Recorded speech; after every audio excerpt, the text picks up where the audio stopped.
한국기독교 100주년 기념교회를 소개해드리겠습니다. 100주년 기념교회는 양화진 외국인 선교사 묘원의 법적 소유주인 한국기독교 100주년 기념재단에 의해 2005년 7월 10일에 창립되었습니다. 100주년 기념재단의 명칭은 본래 100주년 기념사업협의회였는데 2012년에 100주년 기념재단으로 바뀌었습니다. 100주년 기념재단은 1984년 한국기독교 선교 100주년 대회를 맞이하며 20개 교단과 26개 기독교 기관이 연합해 만들었습니다. 그러니까 기독교의 보수 진보가 함께한 최초의 협의체입니다. 100주년 기념재단의 초대 이사장으로는 대한예수교 장로회 통합교단의 고 한경직 목사님, 2대는 한국기독교 장로회 교단의 고 강원용 목사님, 3대는 기독교 대한성결교회 교단의 고 정진경 목사님이셨고, 현재 4대는 기독교 대한감리회 교단의 강병훈 목사님입니다. 100주년 기념재단은 양화진 외국인 선교사 묘원과 용인에 있는 한국기독교 순교자 기념관을 관리 및 보존하고 있습니다. 우리 교회가 설립된 것은 양화진 외국인 선교사 묘원과 한국기독교 순교자 기념관, 이 두 성지가 사유화되는 것을 막고 한국기독교 100년의 신앙과 정신을 잇고 한국기독교 200년을 향한 바른 길닫기의 사명을 다하기 위해서입니다. 교파를 초월한 협의체의 성격을 띤 100주년 기념재단에 의해 창립된 100주년 기념교회는 특정한 교단에 가입할 수 없는 연합교회의 성격을 띠고 있다고 할 수 있습니다. 그러나 개교회로서의 자기 정체성을 유지하기 위해서는 제도적으로는 독립교회여야 합니다. 창립 당시 100주년 기념교회는 장로교단, 감리교단, 성결교단 등과 같은 특정한 교단에 소속되어 있지 않았기 때문에 교회 명의로는 전화 한 대 설치할 수 없었고 자동차 한 대도 등록할 수 없었습니다. 그래서 행정적인 편의를 위해서 한국독립교회 선교단체연합회, 줄여서 한독선연에 가입했습니다. 한독선연은 독립교회의 연합체로 초교파 단체로 구성된 독립교단입니다. 여기에 가입한 이후에 비로소 교회 이름으로 전화도 설치할 수 있게 되었고 자동차도 등록할 수 있게 되었습니다. 100주년 기념교회가 한독선연에 가입하기는 했지만 그 정신에 동의해서라기보다는 행정적인 편의 때문입니다. 두 번째로 100주년 기념교회의 사역에 대해 살펴보겠습니다. 100주년 기념교회의 신앙 목표는 예배의 생활화, 생활의 예배화입니다. 흔히 신앙을 예배당 안에서의 삶으로 국한하는 경향이 있습니다. 그러면 가정과 세상이 새로워질 수 없습니다. 그래서 교회는 주차장이라기보다 주유소여야 합니다. 주차와 주유는 자동차를 멈추는 외적인 모습은 같지만 그 의미는 전혀 다릅니다. 주차장은 문자 그대로 차를 세우는 곳이지만 주유소는 목적지로 가기 위해 연료를 넣으며 잠시 머무는 곳입니다. 교회는 가정과 세상으로 나가 바르게 살기 위해 힘을 공급받는 곳입니다. 그래서 우리 교회는 교인을 일주일 내내 교회에 붙잡아 두려고 하지 않습니다. 우리 교회는 정관에 따라 교회를 운영하고 있습니다. 정관의 내용은 교회 홈페이지에서 확인할 수 있습니다. 정관은 대개 그 교회의 정체성을 잘 말해주고 있는데 우리 교회의 정관을 찬찬히 살펴보면 교역자와 교우님들이 잘 동역할 수 있는 구조임을 알 수 있습니다. 우리 교회는 헌금의 50%는 대내를 위해, 나머지 50%는 대회를 위해 사용하고 있습니다. 대회 사용의 영순위는 양화진 외국인 선교사 묘원과 한국기독교 순교자 기념관을 보존하고 관리하는 것입니다. 양화진 외국인 선교사 묘원은 한국 개신교의 출발점과 같은 곳입니다. 여기에 매장된 선교사님들과 그 가족들은 복음을 알지 못했던 우리나라 사람들에게 복음을 전해주기 위해서 왔다가 조국으로 돌아가지 못하고 이 땅에서 죽어 묻힌 사람들입니다. 반면에 용인에 있는 한국기독교 순교자 기념관은 한국개신교의 종착점과 같은 곳입니다. 그분들은 일제시대와 6.25 한국전쟁 등의 시기에 신앙을 위해서 목숨을 잃은 한국인 순교자들이기 때문입니다. 우리 교회는 창립 이래 한국개신교의 출발점과 종착점인 이 두 곳을 충실하게 관리했습니다. 우리 교회는 장로 권사 호칭제를 실시하고 있습니다. 대한민국의 장로교는 세계적입니다.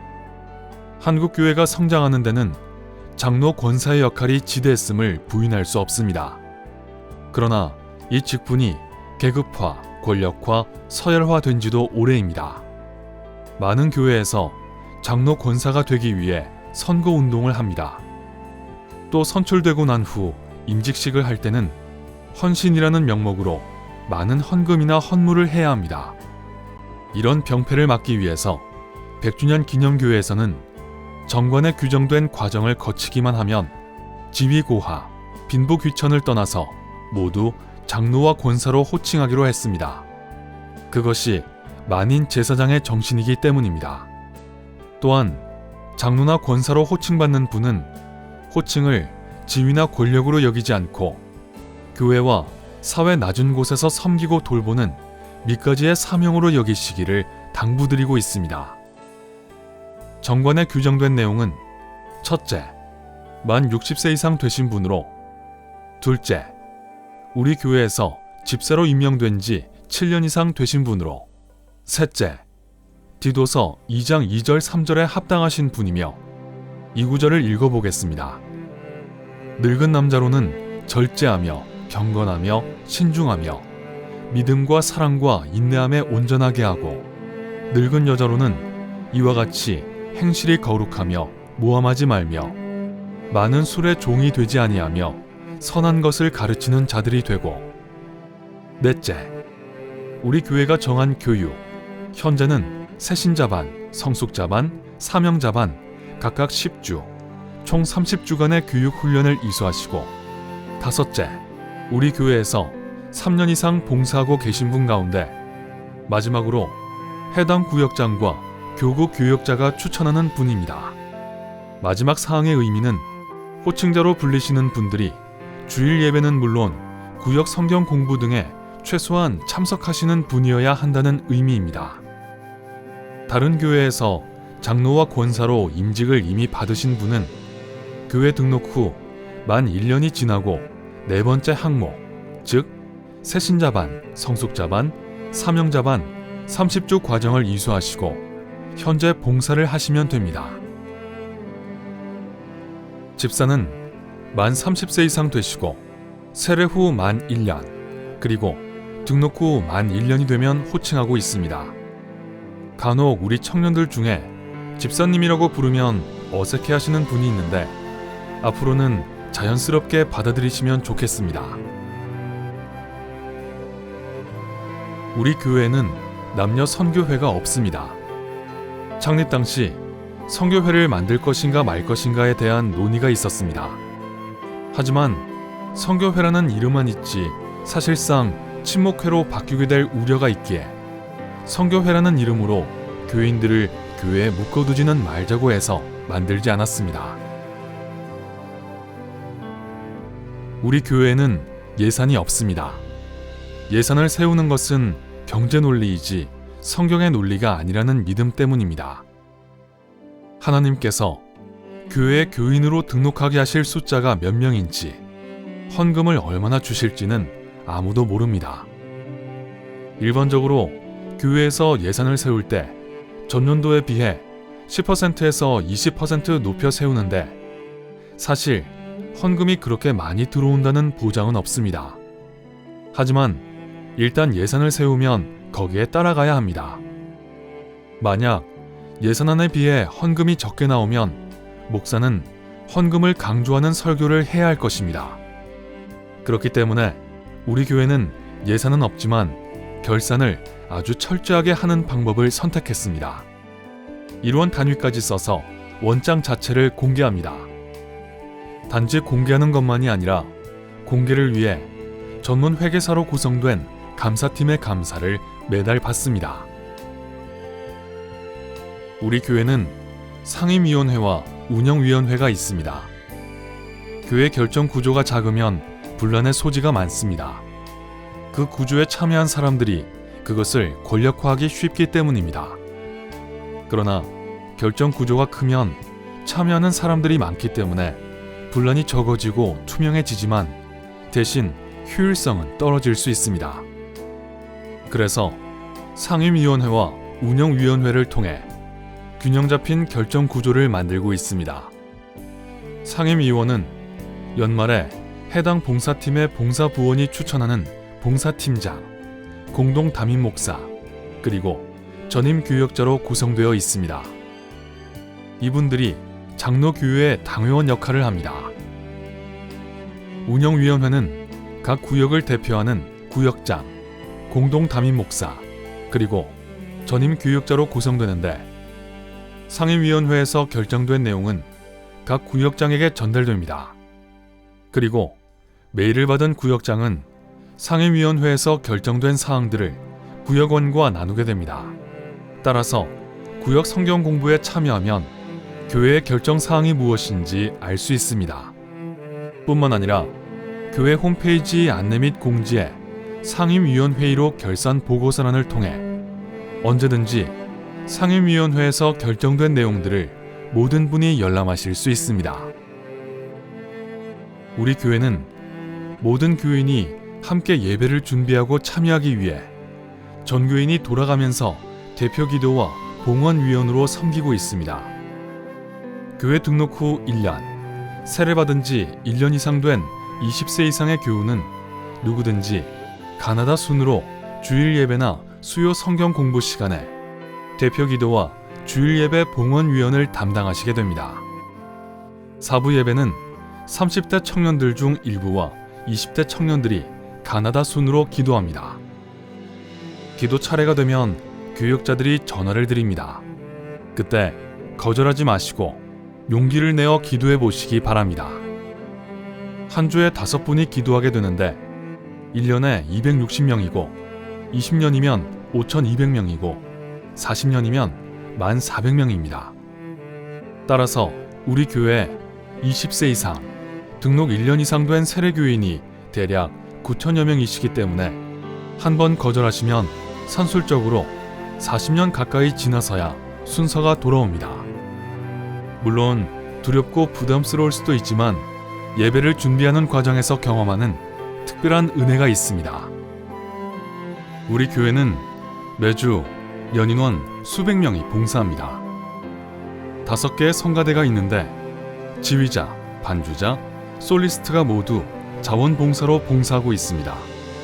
그분들에게 살해를 하지 않는 것은 그분들의 봉사정신을 지켜주기 위함입니다. 뿐만 아니라 양화진 안내봉사, 주방봉사, 토요관리봉사 등 모든 봉사자가 온전히 자원봉사로 섬기고 계십니다. 봉사는 자전거 페달과 같습니다. 열심히 밟으면 힘은 들지만 자신을 앞으로 나아가게 해줍니다. 주보 뒷면을 보시면 알 수 있는데 매월 교구별로 주일 예배 안내, 토요관리, 주일 차량 안내 등의 봉사를 담당합니다. 1년에 2~3차례 구역 봉사가 돌아오는데 그때 참여해보시면 봉사를 통해 경험하는 기쁨이 있음을 알게 됩니다.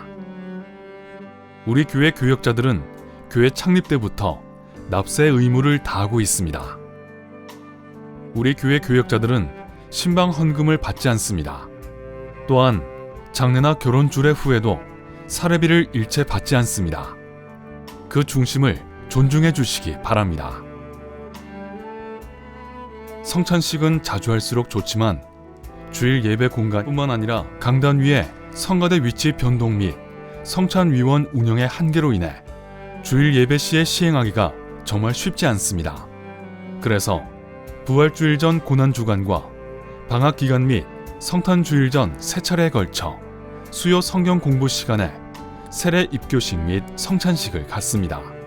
우리 교회는 제왕적 담임 목사의 폐를 막고 한국교회 담임 목사직에 새로운 대안을 제시하기 위해 목회 협동과 전문성을 바탕으로 목회 및 행정, 영성, 대회, 교회 학교 각 네 분야의 공동 담임 목회를 시행하고 있습니다. 교회 밖을 위한 봉사에 대한 부분을 살펴보겠습니다. 양화진 문화원은 문화를 통해 이 땅의 사람들을 섬기고 교회와 사회가 소통할 수 있도록 100주년 기념교회가 2005년 설립한 기관입니다. 양화진 문화원에서는 국내외 강사를 초대하여 양화진 모교 강좌와 양화진 역사 강좌를 열고 있습니다. 그리고 양화진 외국인 선교사 묘원 안내, 양화진 홀 안내, 용인에 있는 한국기독교 순교자 기념관을 무료로 안내하고 있습니다. 양화진 외국인 선교사 묘원은 2020년 2월까지 94만 3,894명이 방문했습니다. 한국기독교 순교자 기념관은 1989년에 문을 연 이래 2018년 말까지 102만 4,677명이 방문했습니다. 우리 교회가 지역 사회를 섬기고 세상과 소통하기 위하여 개최하는 양화진 음악회는 매년 봄, 가을로 연 2회 열립니다. 국내외 최고의 연주자들과 최고의 뮤지션들의 공연을 통해 세상과 소통하고 있습니다. 지난 2014년 5월부터 찬양 회복을 위한 찬양 리바이벌을 이어오고 있습니다. 2017년 12월까지 약 4년간 송정미 씨와 함께 찬양 리바이벌을 진행해 오다가 2018년부터는 우리 교회 전문 음악인으로 구성된 찬양팀이 진행하고 있습니다. 매년 봄과 가을에 개설되는 새신자반, 성숙자반, 사명자반 강의는 공개 강좌로 개설되며 누구든지 무료로 들으실 수 있습니다. 우리 교회가 사용하는 건물 중 제1사회봉사관과 제2사회봉사관을 주중에 사회를 위한 봉사 차원에서 무료로 대관하고 있습니다. 끝으로 우리 교회가 시행하고 있는 투명한 결산, 장로 권사 호칭제 등을 불편하게 생각하는 교회들이 있습니다. 그러나 앞으로는 이러한 모습이 한국교회의 운동이 될 것입니다.